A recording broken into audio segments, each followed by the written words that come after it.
Hi everyone. Hi Kortoshis. Thank you for waiting for this stream. And I'm Victoria. I'm marketing contributor at Core, and I'm super excited to welcome you to this new BTC5 series. Core is a Bitcoin-powered EVM-compatible blockchain unlocking BTC5, starting with the first ever implementation of non-custodial BTC staking and the world's first yield-bearing BTC ETP. With over 3,300 BTC already staked, with Core, I thought it was quite essential to discuss these exciting developments with the initial contributors, Rich Rines and Brandon Sido.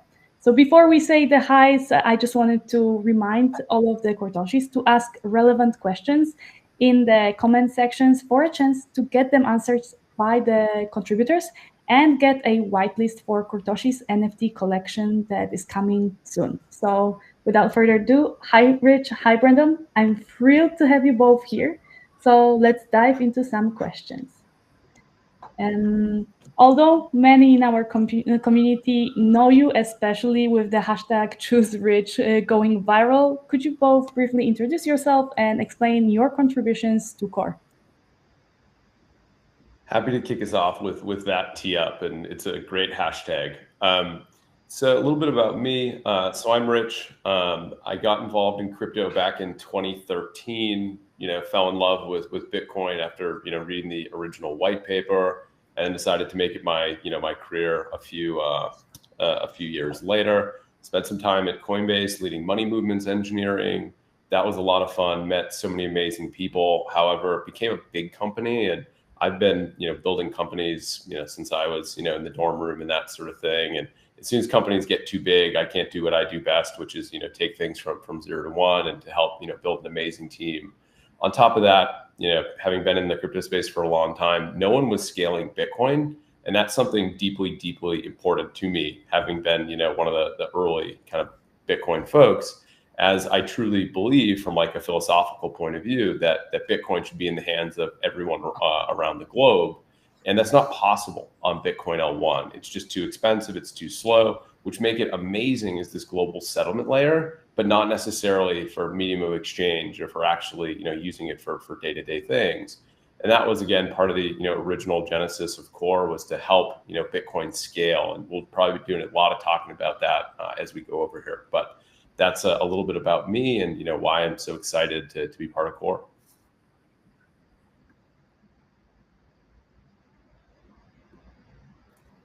Brendan? Want me to jump in? Yeah. Okay, cool. So thanks for teeing that up. And Rich, this is cool. I think of all the since mainnet, I mean, this might be the first time we're on a stream together, or Twitter Space. We're normally dividing and conquering. So this is a special moment here. But yeah, just brief background. So similarly, started kind of building companies in university. First non-tech companies, then eventually led to first tech startup that I founded called Joist. So I scaled that about 10 years or so, and ended up selling that company to Silver Lake, and that kind of, in my view, was kind of like my MBA, or kind of gave me all the operating experience in tech. But it always had a really deep interest in crypto for just under a decade. Not quite as early as Rich and the team here, but someone in tech had always been interested and kind of dabbling on the side. And after last company, started to travel the world, the kind of non-sovereign money and and sovereign lifestyle really spoke to me. So kind of got deeper and deeper down the Bitcoin rabbit hole. Ended up meeting some contributors on the Core team, got really excited by the mission here and unlocking more use cases and utility for a technology that I think is so important. And it was a no-brainer to join. So contributing in a variety of areas at the moment, and it's been really exciting. Okay, thank you for this intro. So let's go to the first questions about Core and Bitcoin. So what makes Bitcoin so secure, and what impact does it make bringing the security to Core? Yeah, so let me hop on that one. And I think we might have done one other live stream. Well, if my memory goes back, I think it was with Pyth. I think that's the only one in the whole history of Core. So we'll have to That's tag true. team more. We did do Pyth. Yeah. Yeah, we'll have to tag team more of these in the future. But yeah, in terms of what makes Bitcoin so secure, so proof of work is this beautiful technological / economic system that's in perfect harmony. And the way to think about it is you have this expenditure of energy by solving these difficult puzzles, for lack of better words, and that gives you a probabilistic chance of finding the next Bitcoin block, which then gives you these Bitcoin block rewards, which decrease, every 4 years by half. And there's only 21 million Bitcoins. And what's happened through Bitcoin mining over the years, you've gotten more and more specialization, right? So you went from people being able to mine on CPUs in their house to then GPUs, then to ASICs, and it's gotten progressively like more and more specialized over time. So despite the fact that anyone can, in theory, participate, the odds that you yourself will ever find a block is quite low. But that is something very special about Bitcoin that most other crypto economic systems have never been able to fully achieve. And that's one of the reasons that Bitcoin has such a loyal community amongst others, is that it has this very egalitarian nature where it is truly open access. And what we've seen is as time has gone on, it's become increasingly capital intensive to actually participate, to wind up being more and more involved in this system. But that brings a bunch of security alongside of it, because there is so much expenditure that goes into finding these blocks. And you can actually directly calculate, hey, here's the amount of energy that went into producing a block, and actually look at the ROI and the revenue that these miners are putting off, as well as, some of the mining pools. And when Core was, figuring out its own economic system, it wanted to borrow some of these beautiful pieces of proof of work while still remaining its own independent blockchain. And that's actually where the Satoshi Plus idea came from. Was on one side, you had delegated proof of stake, and on the other side, you had this delegated proof of work, where the Bitcoin miners and mining pools actually get to reuse their hash rate when they produce blocks on the Bitcoin chain to help trustlessly delegate that over. And then as of April, non-custodial Bitcoin staking came out, which will be the focus of today. A third prompt was actually added, which not only helped get the Bitcoin miners involved on the Bitcoin side, but also the Bitcoin stakers as Bitcoin holders. Because Core itself is trying to be this exogenous block reward for Bitcoin on one side to help keep Bitcoin decentralized and secure, so that Core itself is decentralized and secure on one side. So it creates this nice balance, this symbiotic behavior. And by being the most Bitcoin aligned chain, there really is so much opportunity for Core to be one of the leading scaling solutions for Bitcoin. But it was kind of a new take on some of these early ideas of how to bring in the Bitcoin community into the Core chain. And that's something that is so special to the Core story overall. And Brendan, would you like to add anything? Or I think Rich can cover the background of Bitcoin in most detail. And I mean, I think you shared the story of how you heard of Bitcoin, Rich, which was like, I think it's like this pretty wild story from a professor, right? Who kind of like got you initially delivered these early ideas. Yeah, no. So we actually heard about Bitcoin. I think it was in 2011, or early 2011 or late 2010. But we had a professor, and he was telling us about this like Byzantine generals problem. It was this essentially hack on actually doing real schoolwork. You could like cozy up to a professor, and they would just like give you some of these like interesting topics. And we did one on computer security. And we were just like blown away by it, but had no idea what it meant. Like we were like, this is so fucking cool. Like there's, I don't know if I'm allowed to swear on stream. We were like, this is so cool that that you created this like digital money, right? Like, and at that point, there was really this belief that Bitcoin was going to be this better money throughout all of the internet and beyond. And it was just like kind of this mind blowing concept, but it didn't fully click, if that makes sense. Like I understood, but it was mostly Silk Road. Like there wasn't a lot of stuff going on at that point. But then 2013 is when it really clicked. And then all of a sudden, like, you know, kind of, I saw the future direction, if you will. But yeah, it was a pretty interesting how we got onto Bitcoin originally. Okay, and so getting to the main topic of today's stream, the non-custodial BTC staking. So for some Kortoshis who might still be a little confused, what exactly is non-custodial BTC staking with Core?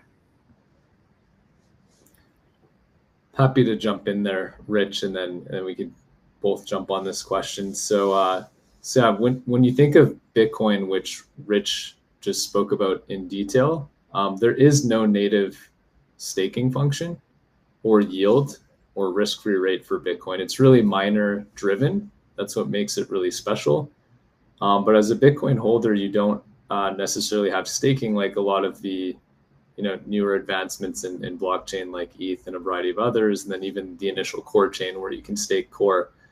So what's really interesting of what Core has built here with its non-custodial staking product and including Bitcoin as part of its overall consensus, kind of expanding into those three components, is it's bringing a native yield to Bitcoin holders.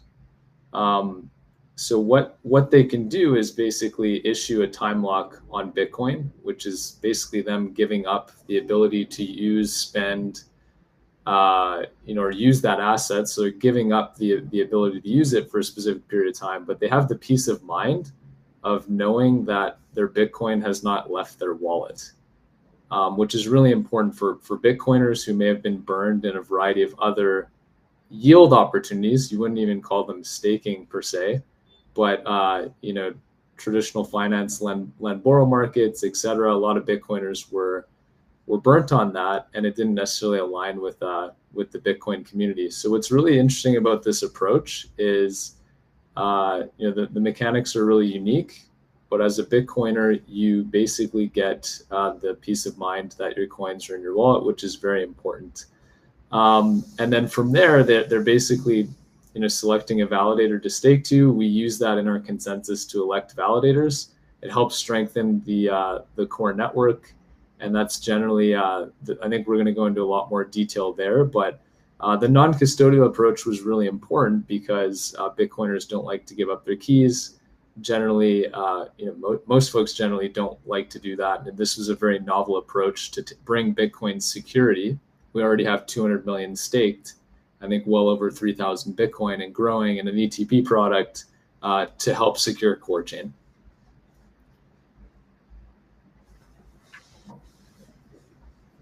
Okay, and so why is non-custodial so important overall and in particular for BTC holders? So I think the way to think about it, and Brendan did a great job of like teeing up some of the kind of the technical mechanics and why it's so important to kind of have architected it in this way.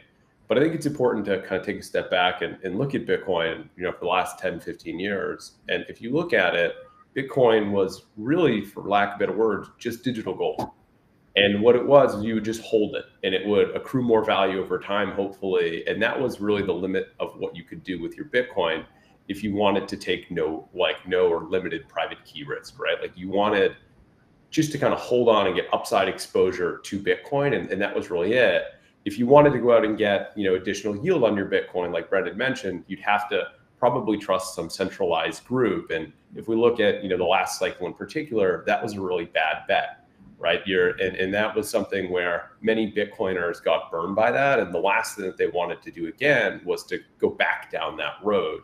So this was really a missing primitive of the Bitcoin ecosystem, was a safe and secure way to be able to get additional yield on top of your Bitcoin. And what it's really kind of created at a macro level is almost to think about as like a Bitcoin bond layer.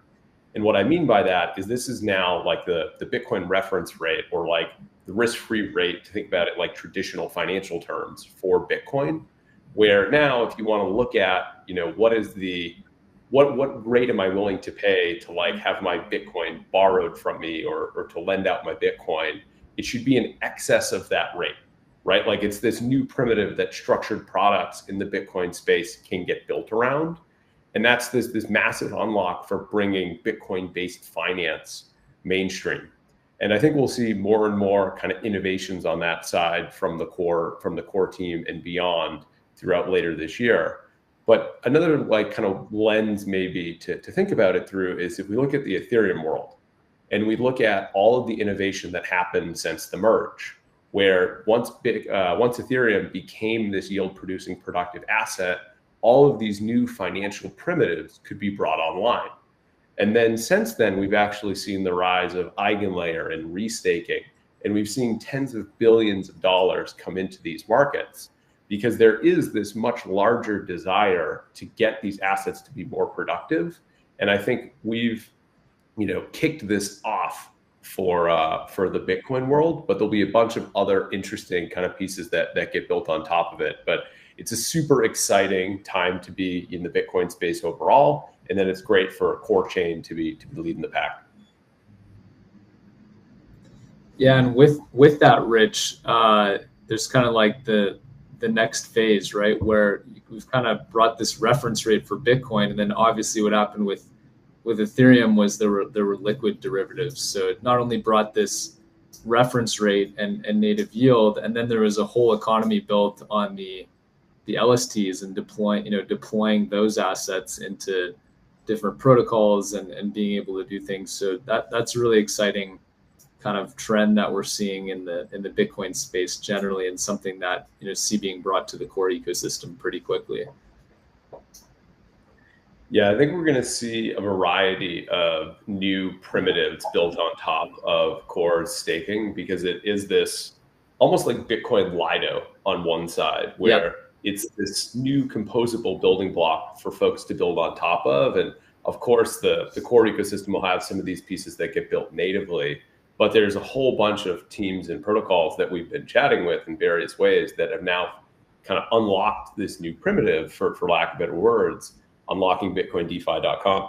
And if you go into it, this new primitive kind of opens up that whole, kind of like secondary economy, if you will, that we saw happen in the Ethereum world. And I think it's helpful to think about, again, like core has kind of kicked off this movement, but there is so many other pieces that will get built off of this.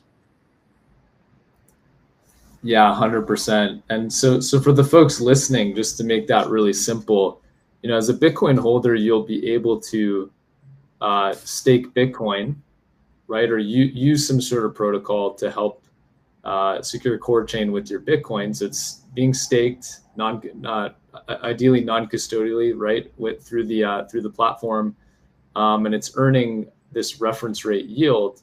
But what's interesting with what we're seeing with other builders kind of jumping on these opportunities, they'll probably provide some sort of LST or restaking tokens, so you can earn that yield. Obviously, there's going to be different trust assumptions, so everyone needs to do their own research. But what's interesting is you're kind of earning this reference rate on your Bitcoin that's being powered by core chain, and then you can actually get a minted token to go use in a money market, or go trade it, or do all these other really interesting things. So you're kind of you're getting the value of the yield, and then you're getting the value of the usability on chain, which we're really excited about. Kind of builds this greater economy over time, and that's something we're excited about. I think the other thing, just with people are like, what's the non-custodial staking bringing to Bitcoin? Generally we've already seen I think 200 million staked. We expect that to get into the billions soon. A lot of folks are kind of opening up their interest in this product, and they want to put their Bitcoin to use. But we're bringing a lot of economic security to the chain, and I think, Rich, you've kind of touched on this in previous spaces and things, but it's really helped strengthen the core network generally, right? You have basically three things that validators need to go get at scale. It's really difficult to go get tens and soon hundreds of millions of Bitcoin, go get a large percentage of the mining hash, and then a ton of core tokens, and try and take over this network and try and get elected with multiple validators. So it's really strengthened the network very quickly over the past couple months, and it's also kind of brought this bridge of the Bitcoin community which is kind of the ultimate goal in unlocking a lot of these Bitcoin use cases, but it's kind of helping bridge that gap between the Bitcoin and core community. So that's been really exciting to see. Yeah, I think that's a really helpful macro frame. And I think one other piece that you mentioned that I should have highlighted as well was this is also like these new primitives are what's going to help unlock Bitcoin becoming the dominant asset by TVL, right? Like Bitcoin for so long has kind of been ignored in the DeFi world, if that makes sense. And there's a variety of reasons for why that was the case.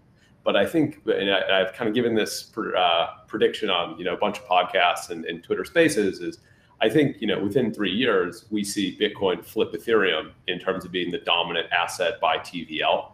And I think we'll start to see a lot of these DeFi protocols built for Bitcoin or it's Bitcoin denominated. I think a lot of that activity will happen on CoreChain. I think being a Bitcoin aligned ecosystem is pretty critical to that story, and being able to bring over Bitcoin through LSTs or through trust minimized bridges or through HTLC atomic swaps. Like you'll need the right avenues to enable this for Bitcoin holders. And all of this on top of the security pieces that you mentioned, which are 100%, the critical kind of piece of the story. It's also that this provides the first leg of exposing Bitcoiners to DeFi.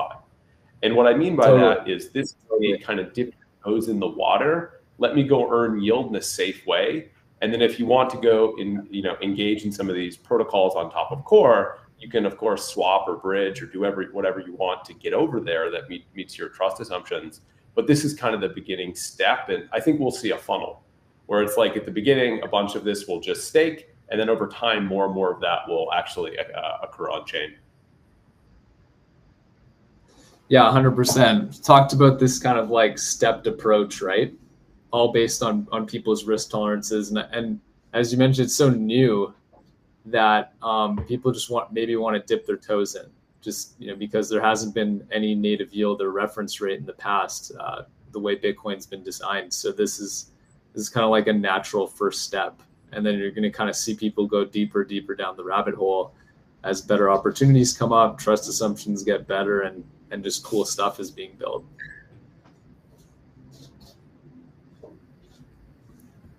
Okay, and so next question. So BTC staking positions Core as the best blockchain for hosting all Bitcoin-based finance. Could you elaborate on that a little bit more? So I think we had kind of a meandering last answer there, but I think that's how you, to see like a genuine conversation between people that are really excited about, what's been crafted and brought to the world here. And I think it's, the more organic it is, the nicer it is for the community to kind of see these conversations.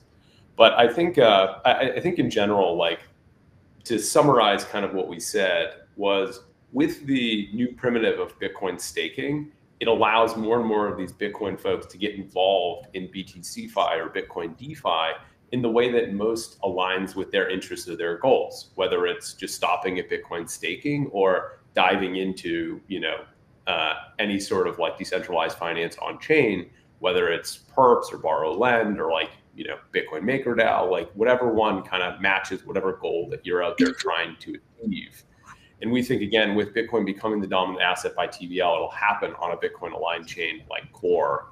And I think that's a transition that we expect to see, within the next 3 years. I think some people have projections that are like 5 years out. Some people have it, more aggressively on like 1 year out. But I think this new primitive of Bitcoin being a productive yield-bearing asset has really shifted the Overton window on what people think is possible with Bitcoin. And I know people like Brendan, myself, we spend a lot of time actually just educating folks on now what's possible in Bitcoin, because for so long, it really just stopped at, hey, here's something I just hold and, expect it to accrue value one day. And I think this is a big narrative for all of crypto right now, is that there's so much potential in Bitcoin and just so much untapped capacity. And it's always nice when you're helping to bring something, fundamentally new to the world. And I think, again, Core's Bitcoin staking is a one-of-one product. No one has anything like that in market today. And with it, there's been this whole new kind of offering with some of these institutional products as well, with now the holders of some of these, products that trade on, different exchanges around the world now have yield-bearing Bitcoin products that are powered by Core's yield. So it's not just about like positioning the on-chain offering, it's also like the institutional offering in all the potential there. We saw so much excitement around Bitcoin ETFs and things like that earlier this year, and there's no reason that those can't be yield-bearing as well in the future. And Core is trying to help bring Bitcoin yield to all of the different Bitcoin holders, because at the end of the day, Core wants to be the most Bitcoin aligned chain, and being the most Bitcoin aligned chain has so much potential for the Core ecosystem.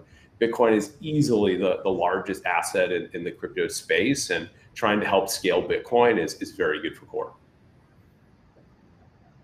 Yeah, I always think of this dinner, but we were at a dinner with a friend and they were talking about, per the Overton window comment, but it was like, with ordinals, runes, and JPEGs, we had this friend who's like, would you have thought Bitcoiners would be doing that even a couple of years ago? And we're like, no, I don't think we would have thought people would be spending Bitcoin to buy NFTs and things like that, and have kind of the highest value, some of the highest value NFT collections. And I think the approach here is somewhat similar to the kind of dip in the toes.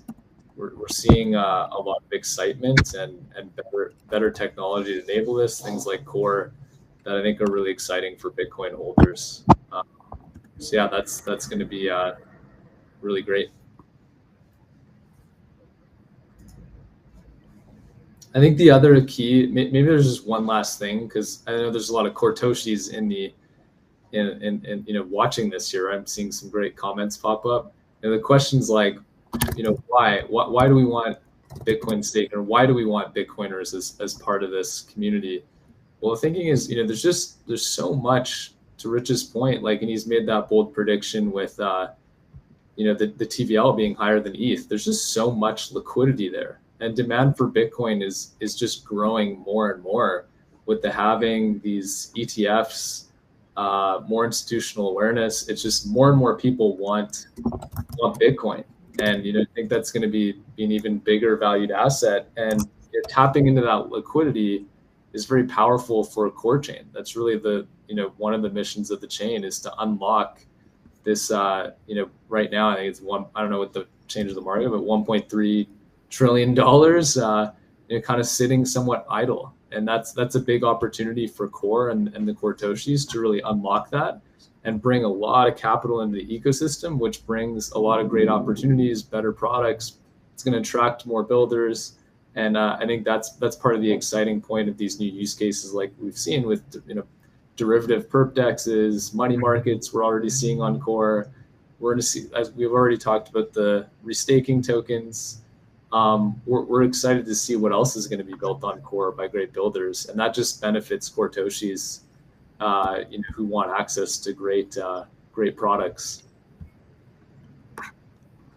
And I think there's one other piece here, and I'm like following along with some of the comments as well. And I think Brendan did a great job. So for people that are like just joining now, I think it's helpful to kind of go back to the beginning where Brendan talked about kind of the economic security angle and what Bitcoin staking brings to the core chain. I think it's also helpful to take a look at the TVL of Core as well. And if you look at DeFi Llama, which is like kind of the de facto solution for tracking TVL today, and you look at Core's TVL mix, you're going to see a ton of Bitcoin. And that's by design. And that goes to Brendan's point around being a very Bitcoin aligned chain, is you want the dominant asset by TVL on your chain to be Bitcoin. And that's the potential here, where again, there's over $1 trillion of Bitcoin today that could theoretically start to move into ecosystems like Core. And I think that you can see that this alignment with the Bitcoin holders is absolutely critical to go do that. And there's so much potential there. It's pure value add to be aligning Core with the Bitcoin chain. And you can look at that by looking, again, not just from the economic security lens, but also all these Bitcoin DeFi protocols, the Bitcoin TVL that's all coming onto the chain. And that potential to be the most Bitcoin aligned chain is a very valuable position to be in. And Core is, currently really well positioned to be so. Okay, thanks for that. Yeah, so Definitely. So we already know why Core prioritizes Bitcoin scaling. How does it support Core? We covered all of the non-custodial Bitcoin staking, everything. But I'm wondering what's next for Core and Bitcoin then. So I'm happy to dive. Oh, sorry, after you. No, I think you're probably, it's better to share some vision items here on your end. So, yeah. Yeah. So let me kind of dive into that. So we're really like 1% of the journey through like unlocking, the potential here, maybe 0.5% or 0.1%. Like there's so much opportunity here that still needs to be unlocked. And if you think about it, like Core's mission again is to help unlock this, $1 trillion in trapped Bitcoin liquidity at 1.5, whatever kind of the market is today. And with that, there needs to be solutions designed for all of these, different folks. And there's, again, the beginnings of a bunch of these offerings, but still so much more to be done here. And the ecosystem on the Core side is really just kicking off. But I think you'll see a lot more on the ecosystem side soon. I think Victoria mentioned in the beginning some stuff with the Core Toshis and that sort of stuff in the NFT collection. So definitely something to pay attention to. But I think it's all about building, again, like the most compelling product. And you'll see more and more of these pieces get released by teams building on top of Core. There's now like 100+ protocols that are launched with even, orders of magnitude, I think, behind that. And then on top of it, you'll see new native pieces get built by the Core team itself as well. And I think we have to figure out when the Twitter space will exactly be, but I think we'll do like a full roadmap kind of announcement piece where we walk through some of the major pieces that will come out in H2 of 2024, and then we'll go into some of the stuff for next year and beyond. But I think it's safe to say the Core team is very product focused in terms of trying to build stuff that meets the needs of Bitcoin holders and Core holders on a daily basis, and trying to further that alignment between these two chains based on how much opportunity there is to be the most Bitcoin aligned scaling solution. So a little bit of a cliffhanger because I think we need to do like a longer kind of roadmap piece there, but I think it will be exciting and we'll get it on the books.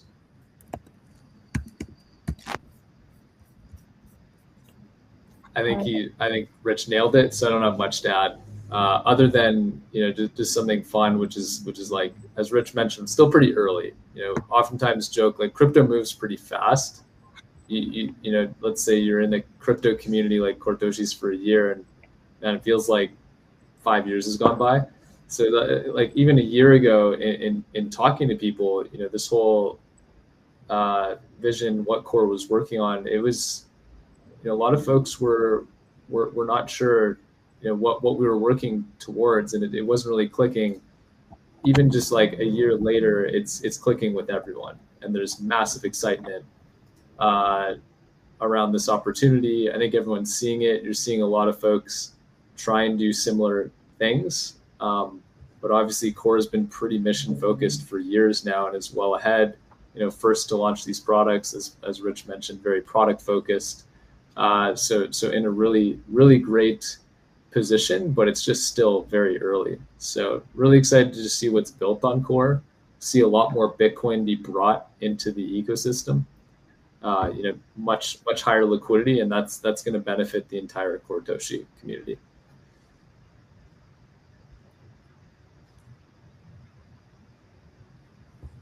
Okay, sounds super exciting. Yeah, Rich would like to say something. Okay.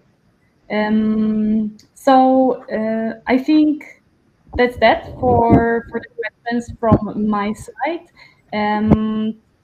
So, and now I would like to choose some questions from the community that will reward with the whitelist for the Core Toshis NFT collection.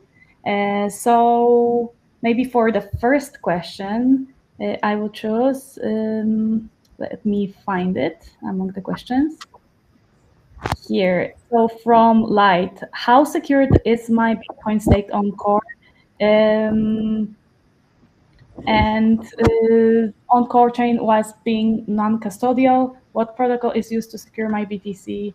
And can I be rest assured that even if I leave my BTC on Core for years, I'm safe?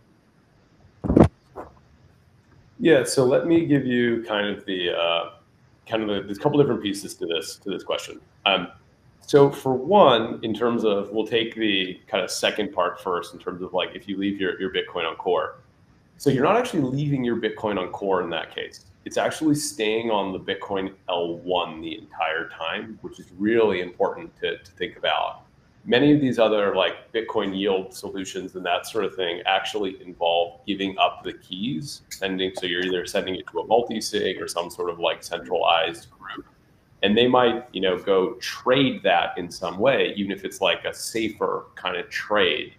But with that, there is risk involved in that system that goes beyond just private key risk. And that's a very important piece. And I've said this on a number of podcasts as well, where if you don't understand where the yield is coming from, you are the yield. So it's important to really understand kind of the nuts and bolts of whatever you're getting into. But what's nice about that is because it's never leaving your wallet on the Bitcoin side, you only have to trust Bitcoin. You actually don't even need to trust CoreChain in that case, which I think is important. And that is, again, a very unique and singular offering, not only today, but I believe in the future with how it was designed. And then in the second part of the question is, how is it actually, helping to secure the core chain? I think Brendan did a great job covering this at the beginning. And the idea behind it is it increases the economic security budget to attack core, because now there's 3 hard to get commodities to elect a validator on core. There's the core that's staked, the Bitcoin that's staked, and then the mining hash that is delegated, none of which are particularly easy to come by, and it grows on a daily basis in terms of what it takes to be a validator that gets elected in the core ecosystem. Okay, and fantastic answer. And now another question. So will there be products stake core get Bitcoin in the future? So this is something that the team is actively looking at. It's very difficult to do trustlessly, which is really important to the core team. So I think it is very interesting and something the team is trying to think of solutions on the best way to do it. I don't think it's a immediate term thing, just to be totally clear, but it is something that we've heard demand from various groups. So it's something to investigate. I think it's important, though, that the core team doesn't want to compromise on principles. And what we mean by that is we want it to be safe and trustless, no matter what we're trying to offer at the end of the day. Those are always the design goals that we're after. So it's a hard problem, but something we're actively looking at. Okay, and Brendan, you would like to add anything? No. Okay. No, that's great. Yeah. So maybe one more question from the comments from Maki. It's gonna be it's a similar one to the previous. I think it's better. It's not a question, but maybe a suggestion. I think it's better for staking Bitcoiners to receive Core BTC instead of Core. Core BTC can be used in DeFi activities within Core ecosystem. So I think this kind of goes into the previous answer that I gave a little bit, which is there's different ways to potentially, if that direction is chosen, to go down the rewards in Bitcoin approach. And one of those potential solutions would be to actually have it be received in a derivative asset of Bitcoin versus native Bitcoin itself. And those are other pieces that are being looked into as part of the potential solution space. And it might have to be a Bitcoin derivative versus native Bitcoin. But I would say is all of these kind of potential solutions are being looked at. Okay. And so I think, do you guys see any more questions that you would like to maybe answer, or there? Let me see. There's one about OKX wallet, which was pretty interesting at the start, and connecting to Coinbase wallet and others so that they can maybe stake through wallets or apps. And I think that's something From that, yeah, from Core Pepe. Great name, by the way. Yeah. I've definitely seen. So yeah, basically, that is definitely something the core contributors are looking to collaborate with. You probably saw Element Wallet, right? Element Wallet actually integrated Bitcoin staking. I think they were the first to do so, right, Rich? I'm pretty sure they were the first, at least. So what you're seeing now is more and more wallets are being added, because the Bitcoin environment's a little different. So the team is adding more and more Bitcoin wallets to interact with Bitcoin staking. The other big one that's being worked on is Fireblocks. Obviously, you can use Fireblocks within Core, the EVM system, and very close to having the integration where you can use it for Bitcoin.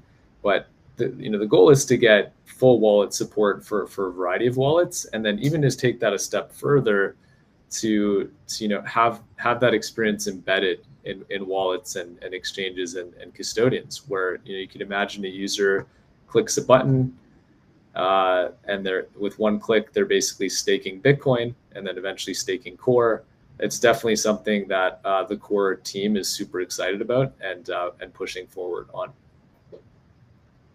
And what I would just add to that is, again, it's an open and permissionless system, so anybody can build these things. Yep. The DAO itself is trying to help promote this as much as possible in terms of like helping people understand what's the easiest path to integrate, what the crawl, walk, run might be to go do that. Yep. And I think the Element team did a great job of showing kind of what a one-click flow can look like. And it's important that these things are, end to end, where it's really seamless and easy, and then also that you can stake your Core as well. So it's not just purely Bitcoin focused, but there's a lot of work to be done there to support every wallet. But to Core Pepe's question, ideally every wallet will support, Core and Bitcoin. Yep. If you're building a wallet, reach out. Definitely. And thank you for that. And I think with this answer, we can finish with the questions from the community. Thank you for asking those questions, Kortoshis, and congrats. We will be reaching out to you today to claim your prizes.